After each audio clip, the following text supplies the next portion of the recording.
If you're an entrepreneur or professional who is successful on the outside but carrying stress, pressure, or an emotional overload on the inside, this episode is for you.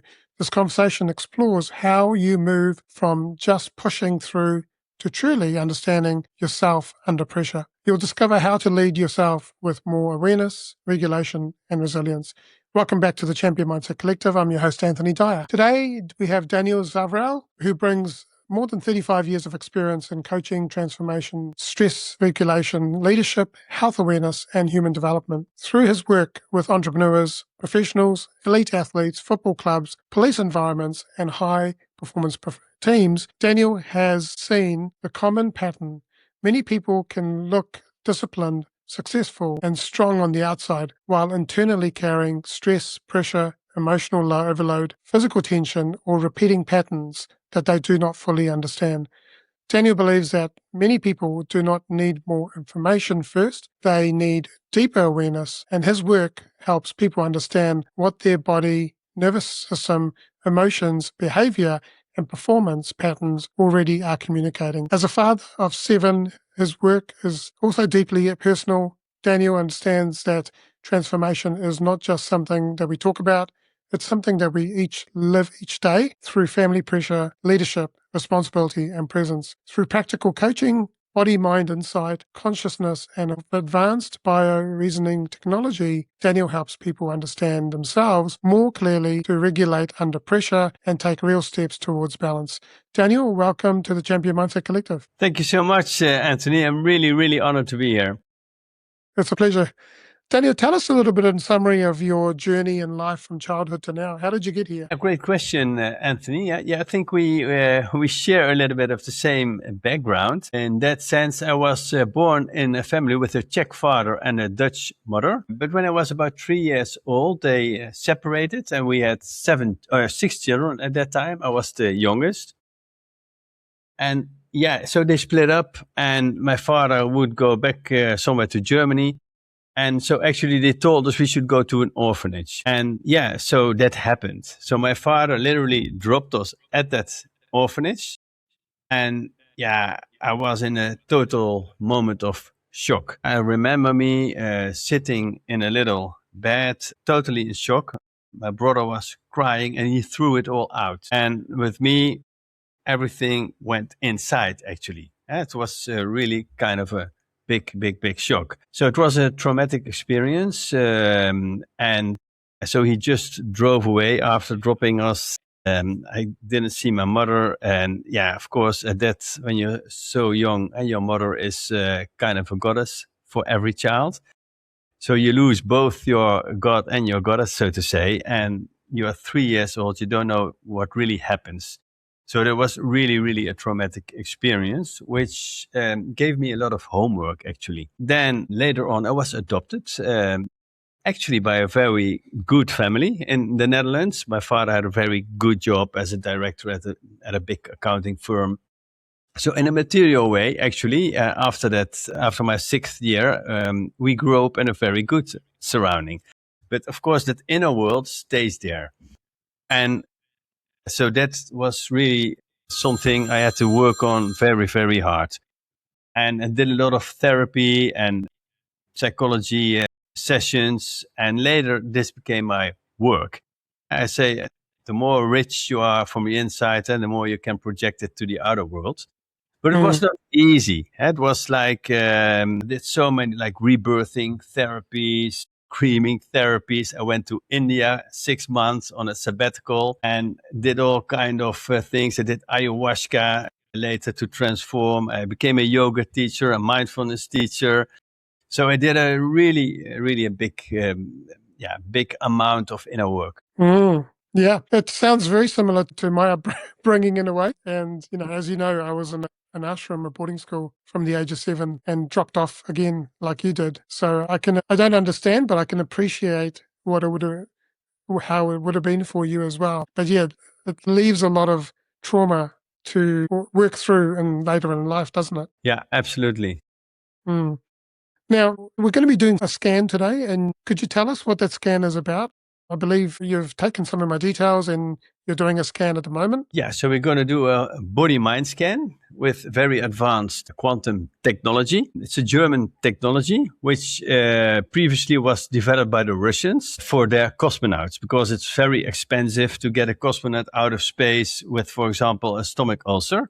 So they developed this technology like with a billion investments at that time in the former Soviet Union to prevent illness. The Russians are a very unique position. So one face is directed to the West, to Europe, and the other face is directed to the East, for example, to China and India and stuff. So they are very much in the middle. So that's why they win a lot of Nobel Prizes also in medicine and healing, because they have this more integrative, holistic look at health. Whereas we as Westerners are generally a little bit more skeptical and we only believe what we are seeing. And that's a very narrow perspective. And they know if you want to heal somebody, you have to look physically, you have to look emotionally, you have to look intellectually, mentally, and spiritually.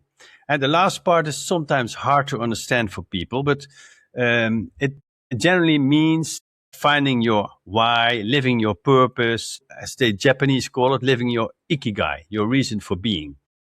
Because when you don't follow your heart, and then every day your heart experiences stress. Let's say your blueprint would be to be like an artist, but you keep on being a bookkeeper. Nothing wrong with bookkeepers, by the way, because if that's your passion, you're right on in the right spot. But if it's not, just as an example, then your heart aches every day. So your heart says I have to go left, and every day you go right, and you don't live your passion. So your spirituality, as one part of the whole equation, will suffer a lot. So if those 4 dimensions are more aligned, then you become more of a champion mindset as well. That's what I found. And so this technology looks actually at all those dimensions. And so when the walls went down in the former Soviet Union, this technology came to Germany. And the Germans developed it further. They also medically certified it. I use this technology because I developed a whole coaching method around it. It's called ConsciouzScan, and conscious with a Z. ConsciouzScan as a playful element. Because it makes you conscious. And the more conscious you become, the better choices you can make in your life. If you're conscious about your nutrition, if you're conscious about your inhibiting thoughts, if you're conscious about your not living your purpose, for example, and then you can direct more of yourself and design your life step by step in a way you do want it. So this technology will make a whole body-mind scan. And I think I will just do a demo with you, Anthony. I'm very glad that you were open and eager to experience it. So if you want, we can just dive into it. Let's do it. Yeah. All right. So then I'm going to share my screen. Do you see the screen now, Anthony? We do, yeah. Yeah, that's great. So we can basically scan in 3 ways. The first one is if you would be physically with me, we would use a physical biophoton trigger sensor, and that works with biophotons, light frequencies. And that's one part. But generally, I do all my scans on distance. So I scan people from all the world, like generally high performers. So then we can do it. If you want to do it medically certified, we can use a piece of hair or a piece of nail, for example, or a piece of urine or blood. I generally don't do that. And then we will put it in this medically certified cell analysis box. And you put the lid on it, and I already filled in your data, your name, your birth date, your address. And so I keep this, of course, between us. But that's already, we did this before we started the scan. I generally work with a photo. Can you see the photo? Yes. So this is your picture. And so this is quantum physics, because generally people think, how is that possible, working with a photo? Well, let's start off with that, for example, in North America, when the cowboys entered, so to say, and when, for example, white people took a picture of an Indian, then generally these Indians were very scared of this photographer. So generally they would run away because instinctively they felt like they thought that their soul would be stolen. And of course that's not the case, but indeed your information is actually recorded on a very deep level. The kind of the Eastern philosophy, we have 7 bodies. You have the physical body, and then you have the etherical body. For example, have you ever done acupuncture, Anthony? Yes, I have. Yeah, then you feel the electricity, yeah, when the needles go in one of these acupuncture points or meridians. So that's what we call the etherical body. Then you have this emotional body, where your emotions are stored. And then the intellectual body, then the astral body. That's where you, for example, when you fall asleep, and that's the word, you fall asleep, then you fall into this astral dimension. And in astral dimension, in your dreams, you can travel to the moon, to the sun, to all parts of the world. You process things. I've done that a couple of times. I've done that, astral planning. Yeah. Wow. Yes, so you know about this astral body then? Yes. There was one time I was astral planning across a suburban area over the trees, and another time I was actually in the galaxy, in space. Yeah. Wow. What an experience. And this is also the space where, for example, dogs and cats could see spirits, which we can't. So it's this astral dimension. And then we have more like the spiritual dimensions, like what they call the Ananda body. That's where you experience bliss.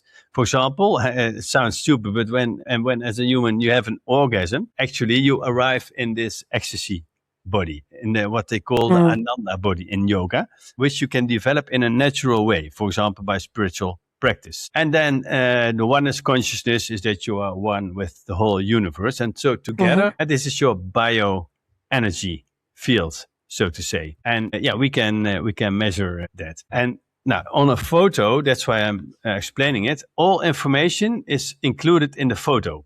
Because actually this is more like the etherical body, the emotional body, the bodies, actually, the information is there. So you can have a very accurate scan with a photo. I always leave the choice with people, also with, for example, high-performing athletes. Do you want to send a piece of hair or a nail if you want it medically certified, or do you want a photo? Results are 100% exactly the same, because you just scan the whole bioenergy field.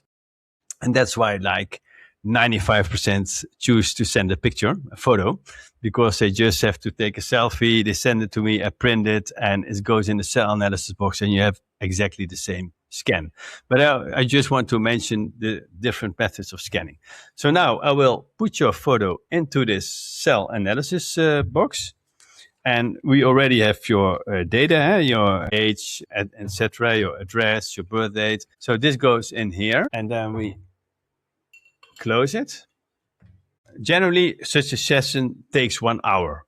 So I do more of kind of a shorter session, like a demo session, just to have for the viewers and the listeners to have a little bit of a grasp of what we actually are doing. I'm sure there's a lot of questions that I've got, but tell us how you came across this technology and how you got into doing what you're doing today. Yeah, so I work a lot of years already with other biofeedback. It's called heart math, and that's a technique for heart coherence. I don't know if you know what that is. Yes, I've heard a lot through Dr. J. Yeah. So that's actually when you are stressed. I think you work a lot with high performance. Your heart rhythm becomes very incoherent. And then the communication between your heart and your brain gets also very disturbed.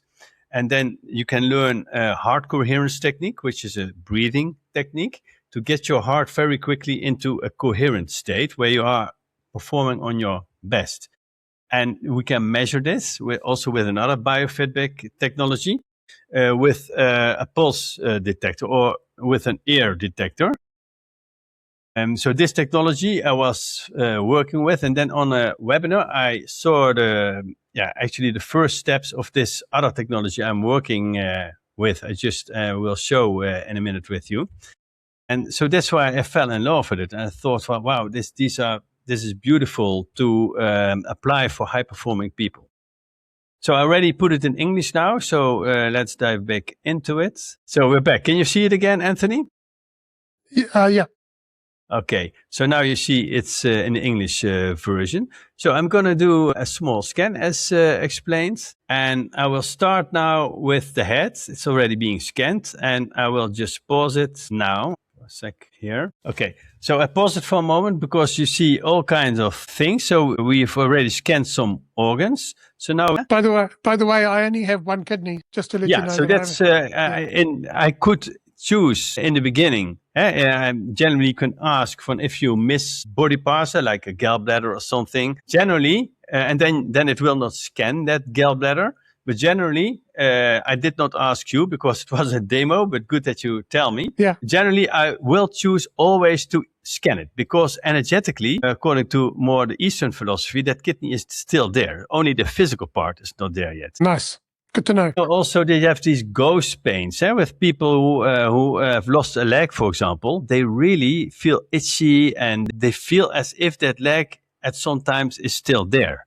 And that's what they call ghost pains. And that's actually because the energetical part is still there. And so that's very interesting because when you look at the emotional side of it or the mental side of it or the spiritual information is still available. And by the way, I can see that you lose energy in the kidney. So it's something that the scan instantly recognizes. Because I will explain a little bit what you will see, or the listeners say what to tell them a little bit. So this is the amount of stress, we call it in technical tools, the yellow ones, the sun, so to say, that's optimal bioregulation. And so there is the body performing at its best. Then an orange triangle, like this one here, that's also very good. And there's a lot of energy usage, a lot of action happening at the moment. Then with the triangle, with the reverse triangle, the purple ones, that's a light stress load. Then the squares here with a 5 in it, that's a deeper stress load with generally also reactions from the immune system. And then the square, the black square here, that's with a 6 in it, that's exhaustion, local exhaustion. So at that specific point here, there's few energy or almost no energy. And then we also have the white symbol here with a 1 in it. That's like regeneration, recovery of that specific bioregulation, the tissue. It's like you have money in a certain bank account which you cannot access at the moment because you have to leave it for like 2 years for a certain interest or something. So there's a lot of energy, but the body is restoring and recovery, so it cannot use that energy. And then to the right side, we have 9 vertical lines with a number in it. And those are organ areas. So every organ has its own frequency. Like, for example, the bones are 1.8 hertz. The brain is on 0.2 hertz. The liver and the gallbladder on 4.9 hertz, and so on. And then the blue line is anabol. That's your income of energy. Like, for example, eating healthy, general exercise, sleeping well, relaxation, so positive thinking, so all things which give you energy. And then the red line is what your expenditure of energy, like working, your digestion costs energy, stressful thoughts, negative emotions cost energy. And so generally when blue is above red, then you have still enough energy in that specific organ area to compensate or to balance. And when red is above blue, it means you lose energy. It's kind of an energy leakage at that moment. So later on, we can look in the databases, what could be possible reasons for that, like nutrition or radiation or maybe microorganism like a virus or whatever. So that's what we can look in the databases. So then you know a little bit what we are looking at. Yes. Yeah. So now I'm going to resume the scan. The scan itself will take only 1 minute, and then I will just show you some things and also how we work with a champion winning mindset with this.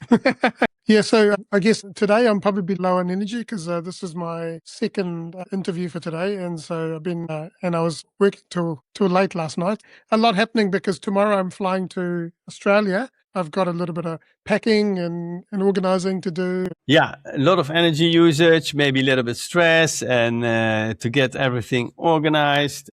Yeah, like pre-traveling stress. That's quite common. And so these are the lungs. So this is every time what you're seeing. It is the bladder, it's the heart in the front view. So these are some organs we are scanning. So we have a standard scan list. And we can always choose extra organs or anatomical structures to add on in the scan. But this is just the general body and mind scan procedure. So these are the lymph system and the immune system. This is the thyroid back view, the adrenal glands, and this is the hypothalamy, which is the part of the emotions and hormonal systems. Spine. Yeah, so it's quite extensive what we are able to scan, and I used it a lot, for example, with soccer players, football players, like with PSV Eindhoven, one of the top 3 teams here in the Netherlands. We won 3 times the Dutch championship, where I scanned all players, and I also did like a mental scan journey, because I trained them mentally with this technology, because we can look so deep. And the same was with another Dutch football club called AZ, where we also won the Dutch Cup with this technology as a contribution. Okay, so the scan is done now. So, well, let's just check some things. So let's first, for example, here, check your left brain. In essence, there's a lot of energy in your brain, so that's good. But because I think of all the things you are saying, you lose some energy at the moment there in the brain because of some kind of busyness.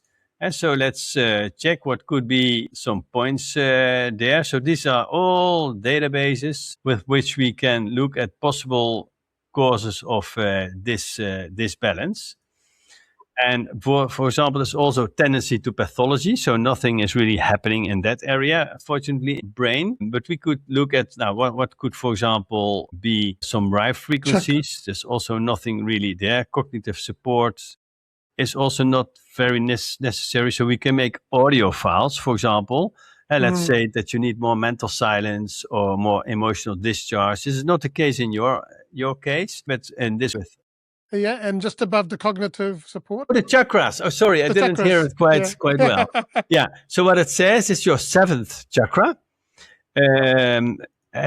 Screams for a little bit more attention. So that means that generally when people are caught in kind of the busy life, is that to reconnect with spirit, to reconnect with your soul, and to reflect on it, what's going well, what could be better, what could be different.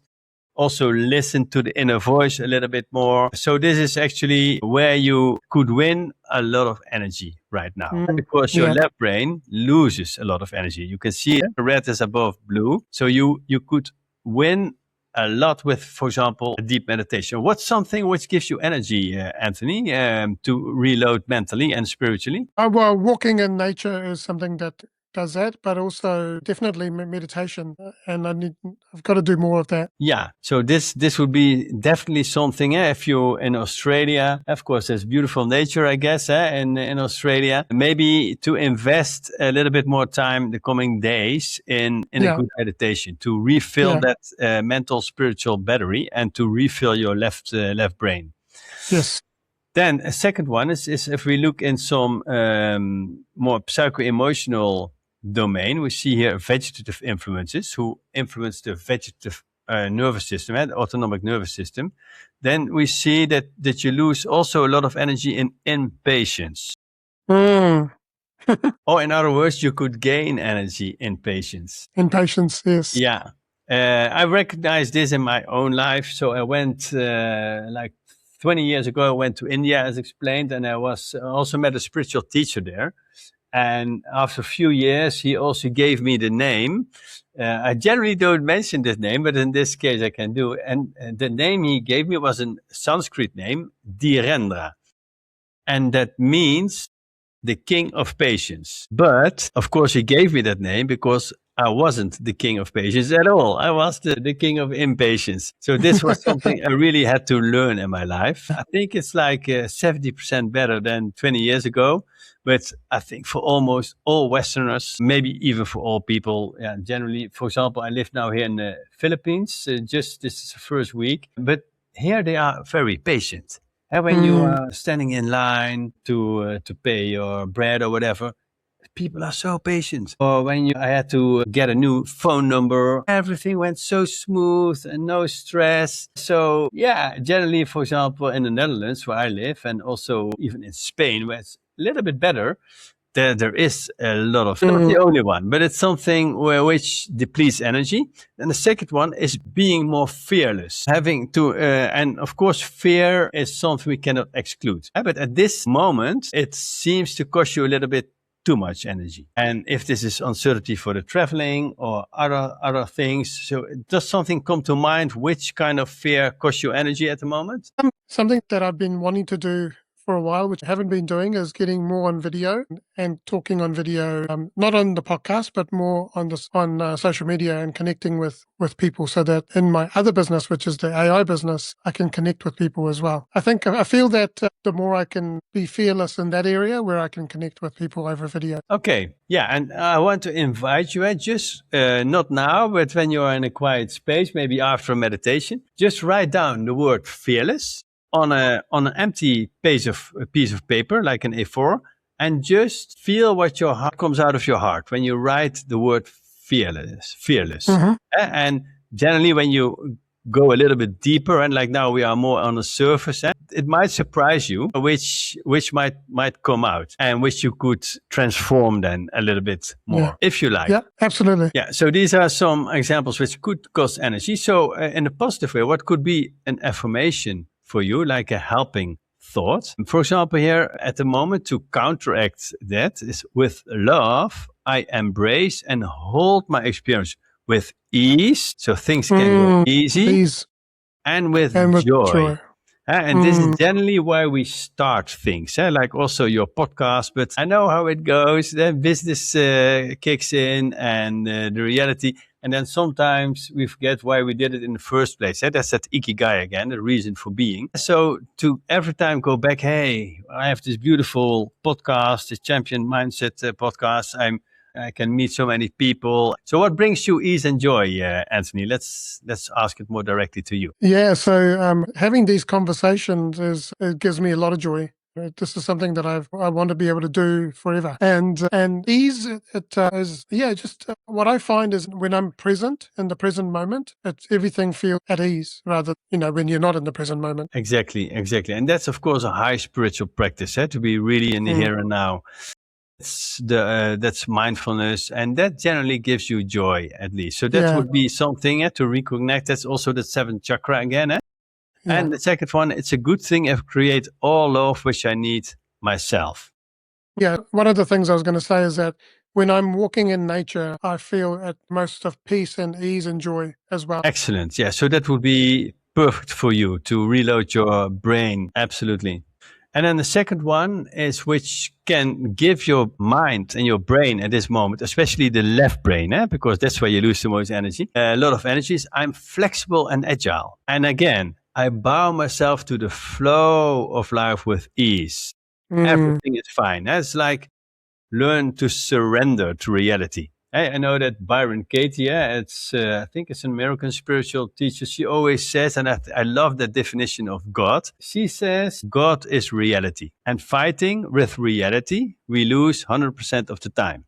And so that's where surrendering comes in. Now we are so small and we are not in control. There is this huge universal intelligence which makes the trees grow, which makes you breathe and me breathe, which directs kind of an infinite intelligence, which connects the whole universe already in our bodies right now. Trillion. It's impossible. So if you could acknowledge that, or we could acknowledge that sometimes, just surrender to reality. That would be the best thing to do for you as well. This actually kind of the same thing as we just discussed. Now let's look at some other parts. For example, what could be possible nutrition for your brain? Sometimes it's, like we said, it's physical. Sometimes it's also that you need just certain nutrients, for example, for the brain. So let's dive into that. And actually, there's only one for you, which comes out very high, and that's lutein. Lutein is a so-called carotenoid, and you can buy this as a food supplement, and it's an anti-aging for your brain. So this could be something if you could order it, for example. So it's Lutein. Yeah, Lutein. And the second one I would say is vitamin D. So that could be directly with sitting in the sun. I always try. I just came from Spain. I lived there 2 years, sitting like 20 minutes per day, meditating in the sun. I can also do it here in the Philippines, but I have to find my new schedule again. But this is, as explained, just my first week here. But just sitting in the sun, or otherwise also as a supplement. And those will be very beneficial for your brain and also for your mental. Now we can also look, for example, generally. So now diving a little bit into your brain. So there were also other organs, just to show you, for example, the stomach here. You lose a little bit there, and in the lung also you can see it here a little bit. Other parts are very nicely balanced. So we're looking at some attention points, because that's where you can. What about my gut? Your gut. Let me Yes. see. Your intestines, you mean? Yeah, so the gut theory, the stomach and the gut. Yeah, so the stomach we just saw. This is your gut.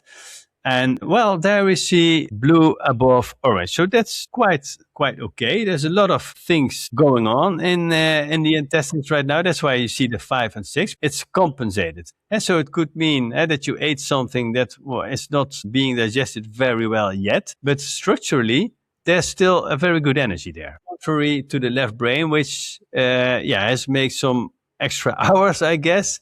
And that's where you lose that energy where we just came. So we also can make, like, for example, in your case, like a brain diet. And that's what we do for top sports people, but for every high performing human being, of course, in the champion collective. I choose foodstuffs, and this is really unique. So there are few technologies in the world which can calculate nutrition so precise, which contributes so strongly to a high performance thing. And in your case, I will select all, and I will send you a little report, Anthony, with the main things. So what's your superfood at the moment is, for example, turkey. Mm. But also, for example, sea mussels is very good. I don't like prawns. mussels. You like Prawns them or not? I like prawns, but not sea mussels. Okay, yeah, then of course you should not eat it. I cannot see if you like it here, only that it will benefit your brain. But for example, prawns, anchovies. So all things here in green are like superfoods for your brain, like broccoli, all these things. And then in blue is neutral. And for example, a pear is neutral, there's some vitamins and stuff in it, but it's not such a superfood as, for example, that turkey. And then in red is to be avoided. And like salmon, for example, is very, very detrimental for your brain at the moment. And it will not be for your whole life, because seasons change, your body changes, but this is generally for 1 or 2 months. And then also, for example, yogurt. Plain yogurt is very, very bad for your brain, as is cow milk, for example. So if you drink a cappuccino with cow milk, I don't know if you do.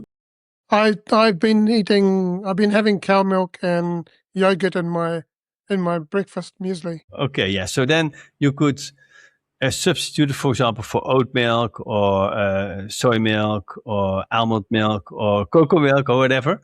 But just be a little bit cautious with cow milk.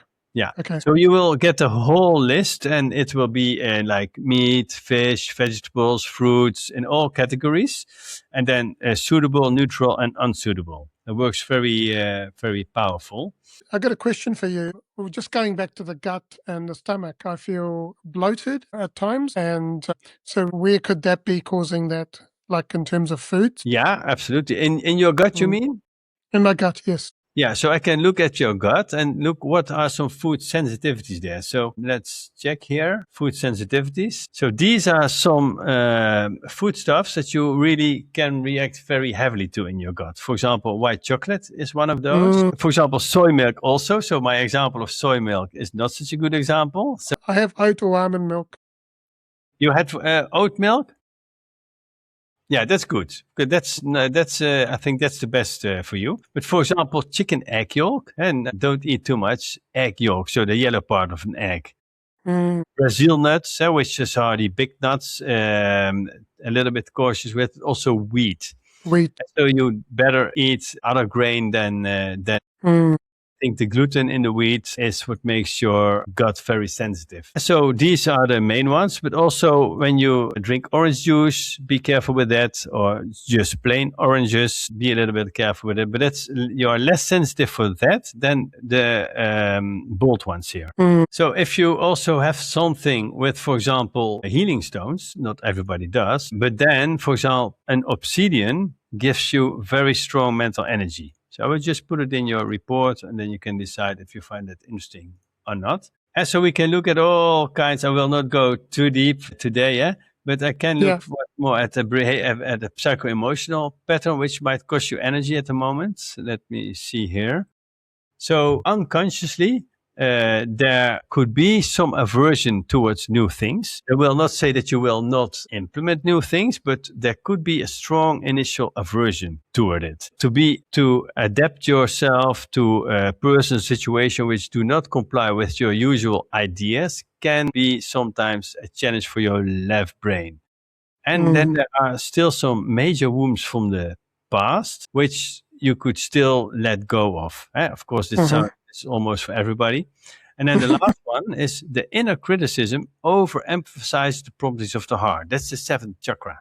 And that you listen to your intuition, the guidance of your heart, and not instantly dismiss it with your critical brain, so to say. And because your left brain, this is in your gut, by the way. So you will feel that in your gut and in your left brain. If we go back there, what could be a possible pattern there? Yeah, background is often a major trauma in the childhood. That's what you just explained to me. And there's also a fear of higher authorities. I also have this. So these are generally people who work for themselves. So working for a boss would be quite challenging for you. Yeah, after 30 years, 24 restructures and 4 redundancies, I've had enough with working for someone else. Exactly. That's a good choice. That's a good, healthy choice for your brain. So that's a good thing. Yeah. So I think last things for now, it's just to get an idea. I will give you a boost, by the way, which is what we call smart balancing. So I go deeper into the brain now. This is all the neural pathways, and I go here in the neuroseeds. And there you still see the red above blue. And what I do now, I will give, this is quantum physics, I will hand over in your bioenergy field. So this will be instant.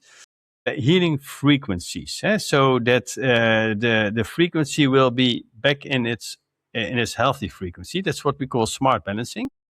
You can see now instantly the curve goes much more in balance, and then we can see, did it improve? Analysis, yeah. So almost 50.9%, almost 51% improvement in the neuroseeds, so the brain cells, so to say. And then we do the whole tissue of the brain here with smart balancing. This works very powerful. Of course, it's help from the outside, but of course, all the things we have been practicing of exchanging, like the nutrition, the psycho-emotional part, the meditation part, you also have to apply, but this will help a lot in the whole process. So about 20% for the whole brain tissue. And now we do the whole brain from the left side as a whole. And if you can see now, this is the perfect brain curve. Can you see it? So if you are in your optimal performance, you do it like this. So I always used to also bring players in the optimal performance, generally like a few hours before the game.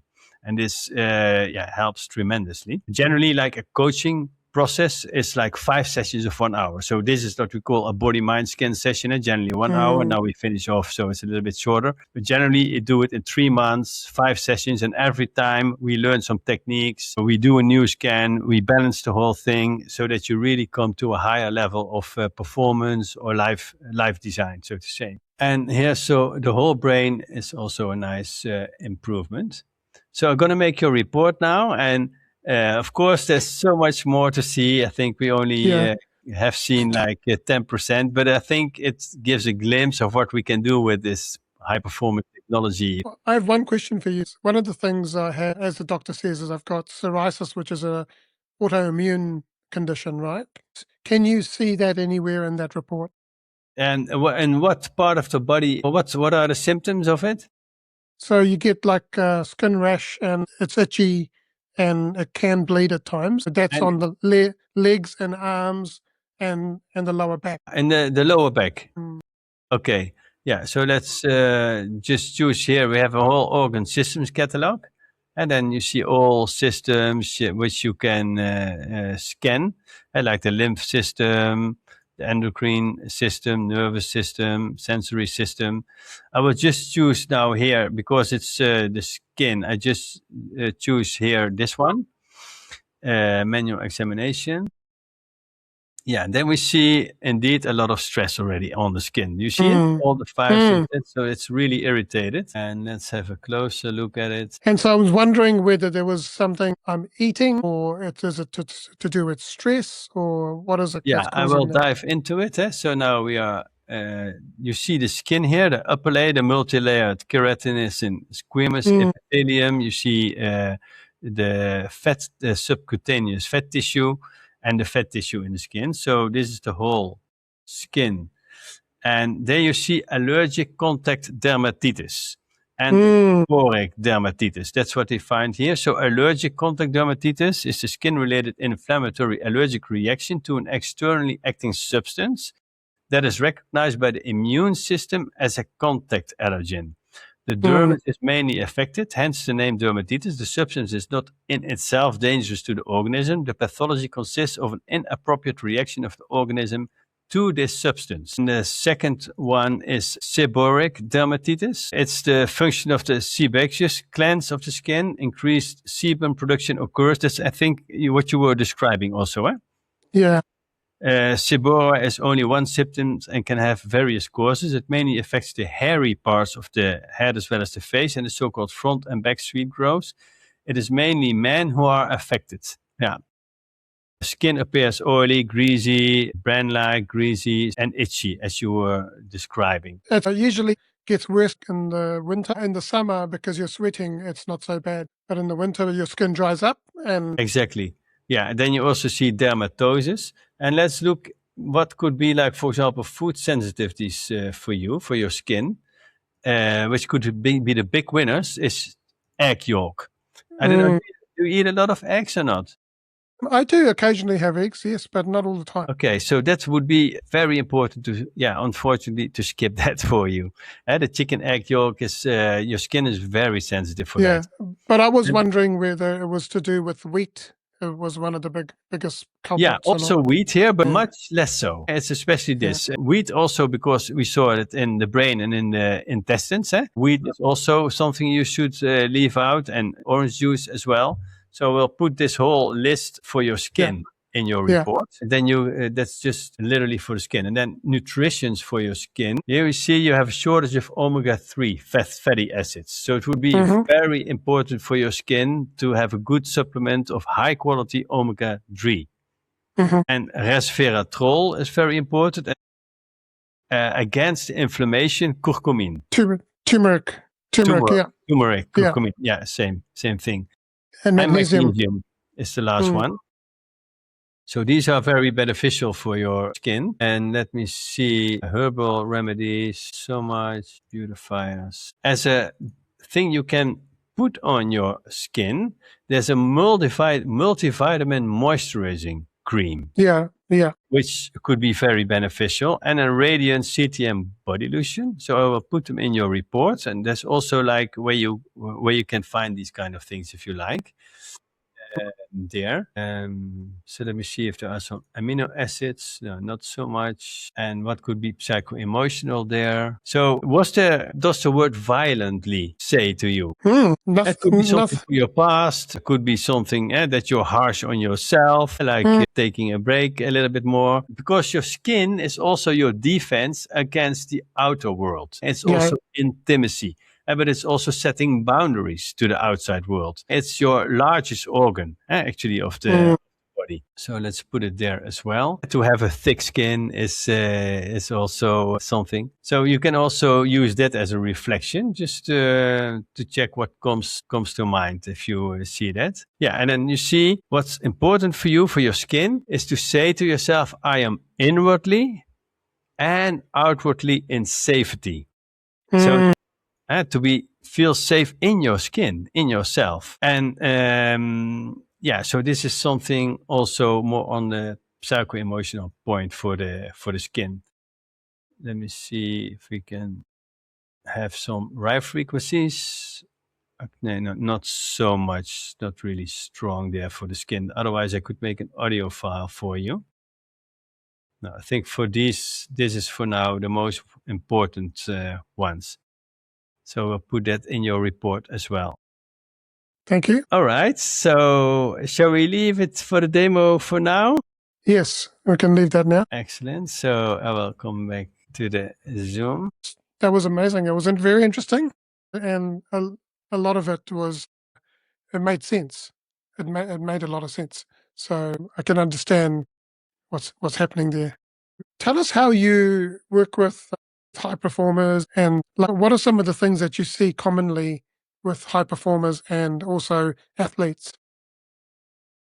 Yeah, I think that with athletes, look, a lot of athletes are very insecure deep in themselves. So they have a very strong need to prove themselves and to get recognition from the outside world. But generally, there's a lot of uncertainty. That's what I see a lot in the scan as well.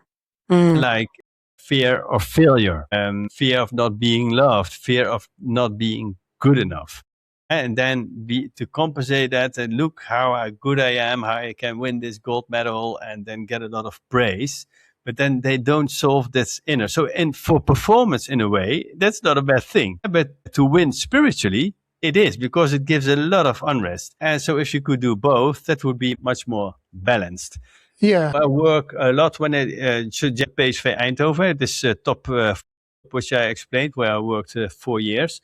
There we do a mental scan journey, 5 sessions of 1 hour, as just explained, and then I look more into the mental patterns. And then we also learn to transform these inhibiting thinking patterns, like in moments of truth. For example, the Netherlands just lost penalties against Morocco in the World Championship. And that's a pattern. I think of all World Championships, the Dutch only won 2 penalty series. One, I think the last one was in 2004. They generally just lose it. And this becomes an inhibiting pattern in their head. Penalties, and oh yeah, we are bad at penalties. So they missed 3 out of 5 again. So, and then actually some parts in football are very conservative. And like say we should, and you cannot train penalties because you cannot train the pressure. Of course, you cannot totally train a full stadium with 80,000 people, a lot of pressure, and you take the ball, you walk to the goal, and then it's your turn. That's tremendous pressure. But absolutely, you can come very far. You just put boxes on the training field with this noise, and everybody's screaming at you, and you have to walk the same distance, and you learn to visualize and to breathe coherently. Absolutely, you cannot train it for 100%.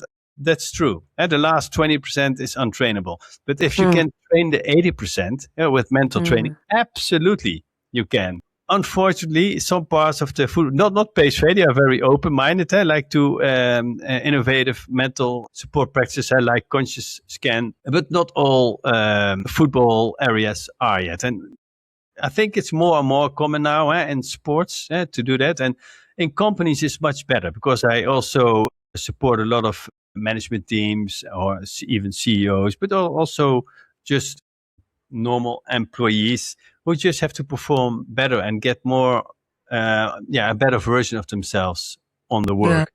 And you see fear generally depletes a lot of energy, and anger. Those two are the most ones. But anger, if you use it in a positive way, can give a lot of energy. It's a very powerful energy. People have become presidents by being angry. Transform that into very strong performance. So that if you use it in a good way, that's not a bad thing. Yeah. Well, entrepreneurs and leaders who are constantly pushing through, what are some of the early signs that they might be missing? Well, for example, I coach one executive of Ernst & Young, which is a big accounting firm in the Netherlands. And when I would scan him, I would see here, for example, on the sides of the flanks, all kinds of stresses.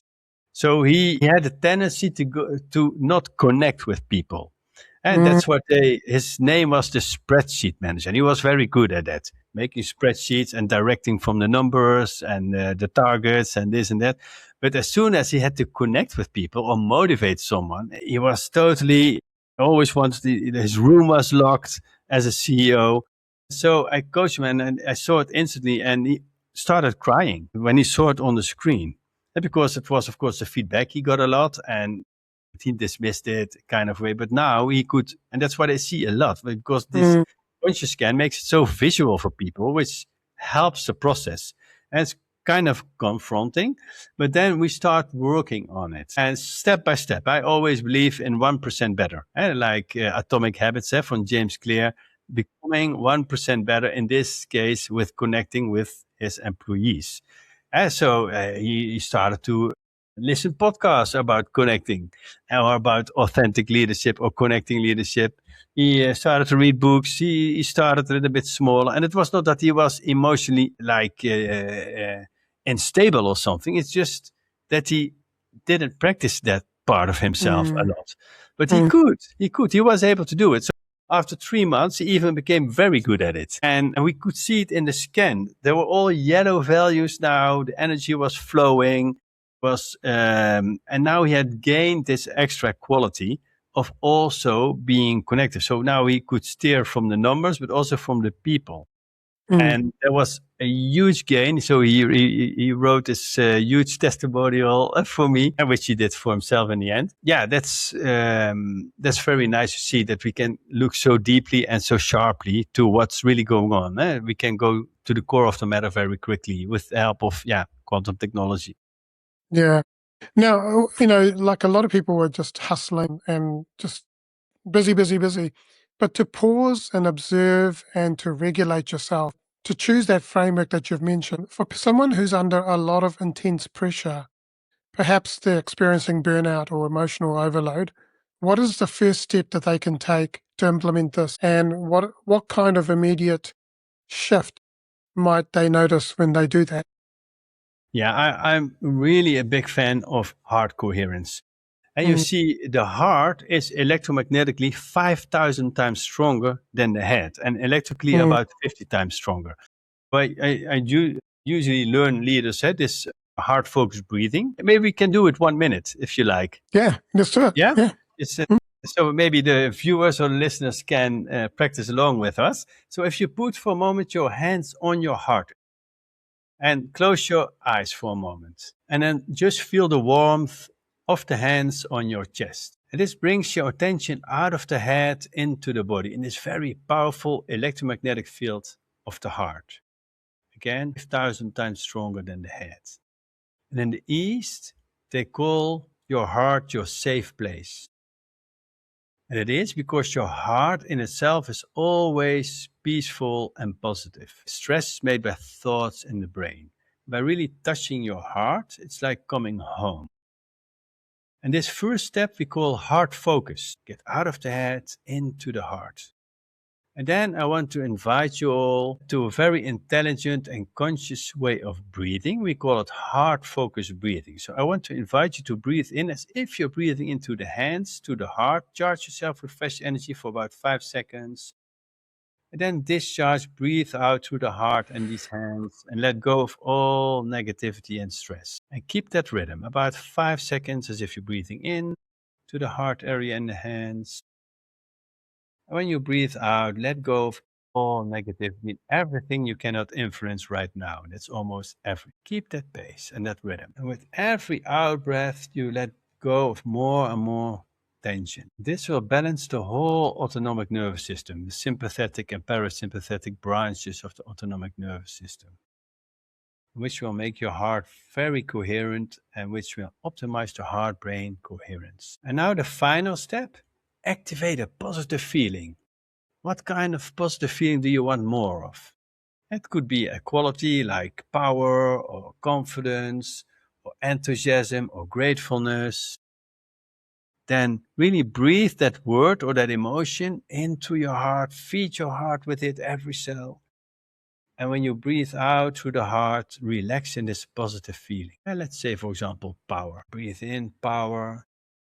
And when you breathe out, you relax in the word power. And then again, breathe into your heart power to every cell of your body. You breathe out, relax in power.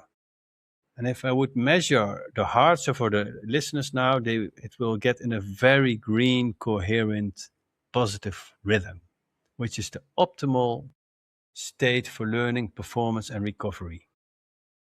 And this is the most evidence-based stress regulation technique. It's called the heart math technique. Okay, then slowly but steadily, you can remove the hands. And just for half a minute, do it without your hands on the heart. And now open the eyes and do it with eyes open, as if you're still breathing to that heart area. About 5 seconds in, 5 seconds out.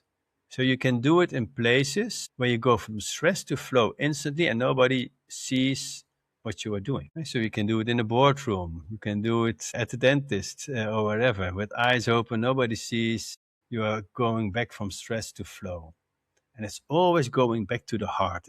And it also gets you out of the matrix, the heart. Okay, then just we finished the practice of the heart focused breathing. Awesome. Thank you for that. You're welcome. All right. So, what is the biggest hurdle that people face when they try to pause and observe? And when they haven't done this before, what's the biggest hurdle they find? To start an exercise like this, When they've never done it before. or when they've never done it before, I think inhibiting thoughts, my brain doesn't stop, I cannot breathe, this is all nonsense, all kind of excuses people find. Mm.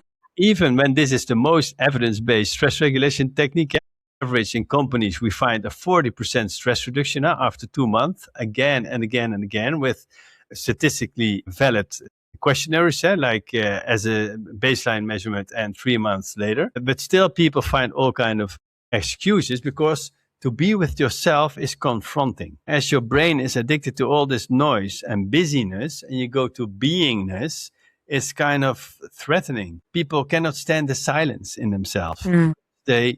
And nowadays with our phones and everything, it's even harder. And that's why it's so important to get back to your senses, back to your heart, back to stillness. And it's not so hard. I mean, if you just don't take the thoughts too serious and you just see them and you let them flow and you just do it, and then step by step, it will become very easy. Yeah. Now, for many, the idea of an unbreakable champion might seem to be about sort of endless pushing and, you challenge that. What is the deeper, more sustainable version of being unbreakable that you want people to understand? And how does that awareness fit into that? Yeah, so there's this method called the creation spiral. And that means if you want to manifest something, you go from a wish to reality. So it's, and 50% of creation is willpower. And generally where people are very good at, because that's what we learned from school. If you have enough willpower, you will succeed. But the other 50%, I think we just talked a little bit about it in your scan, is surrender. Let go, give space. Because we simply cannot control everything. It will deplete your energy. So do whatever you can do in what Stephen Covey calls your circle of influence. What are the things you have influence on? Do those.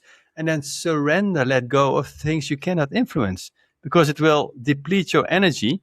Let's say you're kind of a milieu freak or environmental activist, and nothing wrong with that. But let's say you are at night and it's 2:00 at night and you are really stressing out because in Brazil a new part of the rainforest is being cut off. Of course, that's very bad for the earth, but at that moment in time, it's something you cannot influence. You are lying in your bed, let's say in New Zealand or in Australia, and at the other side of the world, they're cutting trees.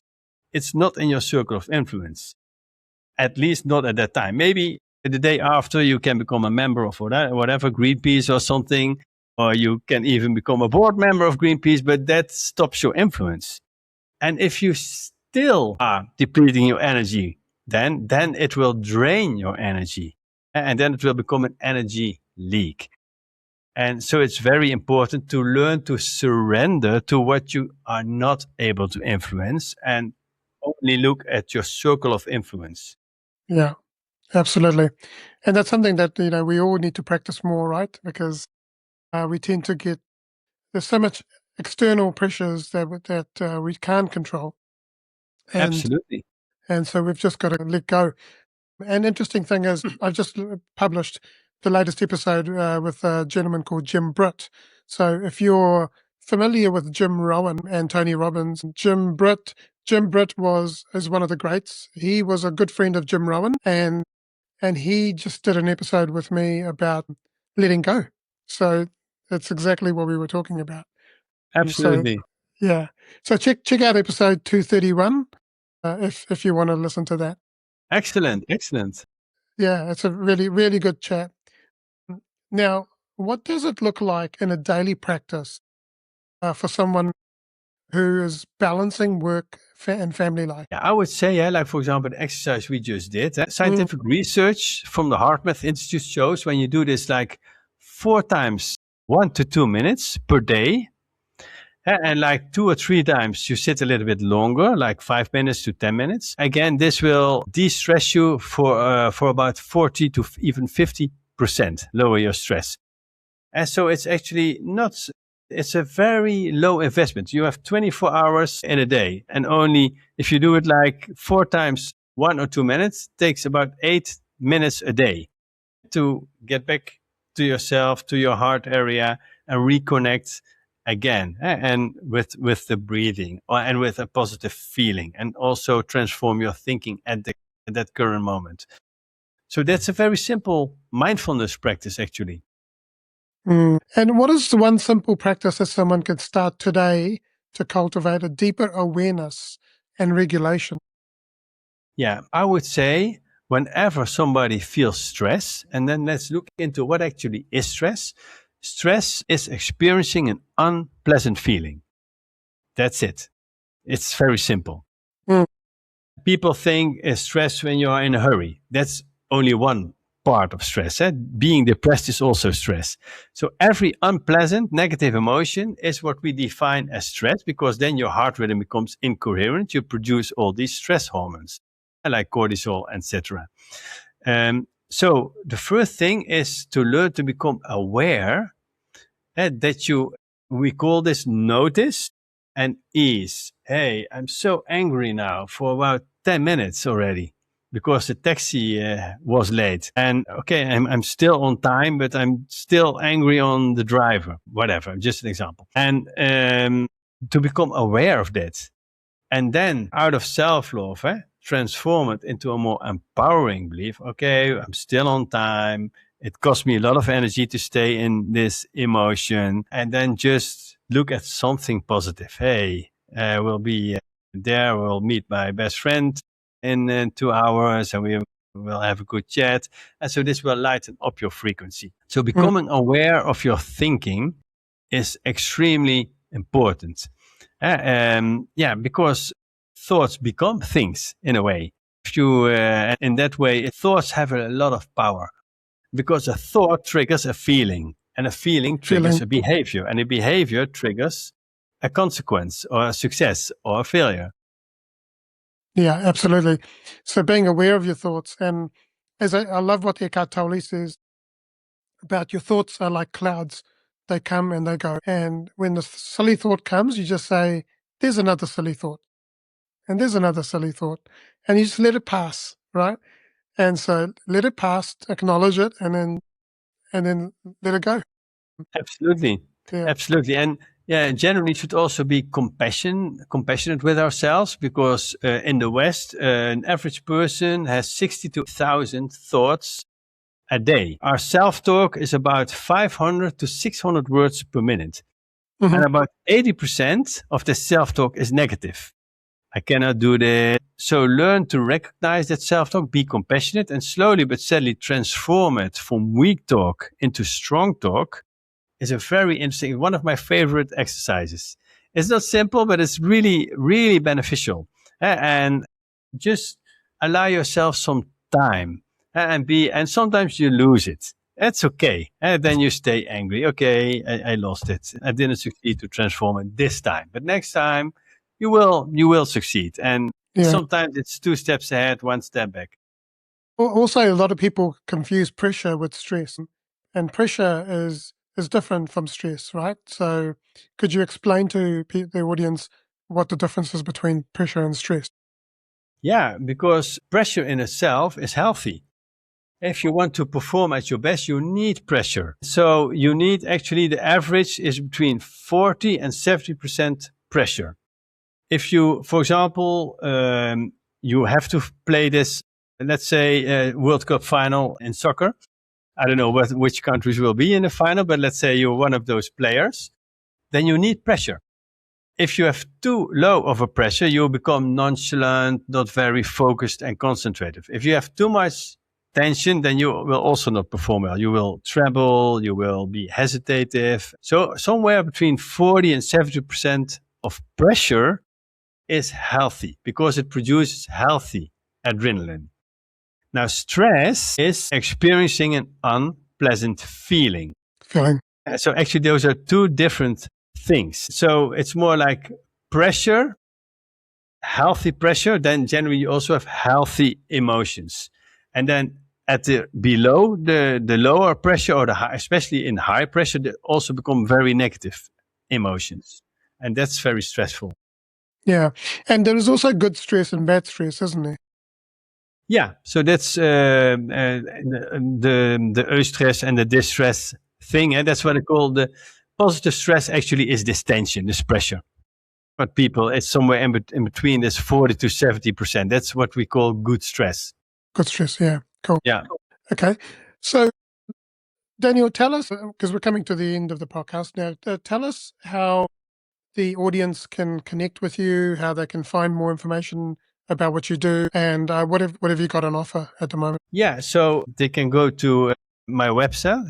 It's www.conscious.com and conscious with a Z. So it's kind of playful element with a Z, conscious.com. And there they can also find information about the ConsciouzScan. Again, with a Z, yeah, it's one word, ConsciouzScan. And for the listeners, we have a 15% discount if they want to experience either a journey, a coaching journey with ConsciouzScan. It could be a mental scan journey. It could also be like a life scan journey where you learn to design your life in 11 areas, or a vitality scan journey where you boost your vitality, or just a body mind scan session of 1 hour. And so there they get a 50% discount for. The second thing is we also want to contribute to global well-being and healing. And therefore we have this ConsciouzScan certified coach program for coaches who are in the field of performance, vitality, well-being. This could be therapists. It could be naturopathic doctors. This could be mental coaches, well-being coach, vitality coach who want to use this scan method as an additional tool for their practice. And therefore, I give a free masterclass about this method every month. The next one will be the 22nd of July. But if people hear this podcast later, after 22nd of July, this will be monthly. So I think I will put a link somewhere in the show notes for this 50% discount on a body mind scan and for the free masterclass if people like. Yeah. So what we'll do is there'll be links in the show notes, but there'll be a page dedicated on the website, Champion Mindset website, to your episode. And all the information will be there. So we can put the upcoming dates of all your workshops and so on. If you've got any books or anything else that you want to promote, we can put that on there as well. And your links will be there so for people can contact you as well. And I'd like to invite you back at some point to come and do a webinar with me and go a little bit deeper on the webinar. Look forward to that. Yeah. Thank you so much. I would enjoy being a participant in that. 100%. We have 6 really quick questions for you, and you can answer these in a single word or a short sentence. The first question is, how do you define success, and has that definition changed for you over time? Success is for me happiness. And yes, it has changed because I only know this now. And I'm 58 now. 20 years ago, it was having a good job and a nice car. Yeah. Well, I'm not far behind you. I'm 55. So yeah. It's okay. Yeah. Who has been your greatest inspiration and why? Okay. Yeah. So that's a spiritual teacher and her name is Amma. She's an Indian teacher who hugs all the world. So she travels around the world, and she's this motherly figure. In India it's called darshan. It's an energy transfer. So she takes people in her hands and she transfers some spiritual energy. And that's unbelievable, this woman. She does this like for hours and hours. I think she only sleeps like 2 or 3 hours per day. And she has this unconditional love for humanity. She has all these charities. And I think she's absolutely, for me, on the spiritual level, very good. Yeah. What is something that you believe that others may disagree with? I think it's that we do live in a matrix. Like you've seen in the movie The Matrix, I really have the idea that we do live in a simulation. But, for example, even Elon Musk now and high scientists more and more say that we live kind of in a simulation, and that the heart is the way to break out of this matrix. Yeah. And if you could go back and give your younger self one piece of advice, what would you say? Surrender more, because this surrender I have to and still have to learn more and more and more. This is something I would have learned, and also like the heart coherence when I was already like 10 to 12 years old. Yeah. And what is one message that you'd like to share with the world? One message I would like to share with the world is, I would say, eat healthy. I think it's so underestimated that you manage your mind your food. You become what you eat, you are what you eat. Be bright, eat right. All these things are so true. Yeah. And the last question for you is, what does it mean to you to be a champion and have a champion mindset? To be a champion is for me to be a champion in myself, because I don't like the idea that if you become a champion in a game, then there are also other people that have to lose. And I really don't like win-lose situations. As to be a real champion is if you master yourself. And that's also what they say in the Vedas. Those who conquer themselves are infinitely more powerful than those who conquer 7 countries. Yeah, 100%.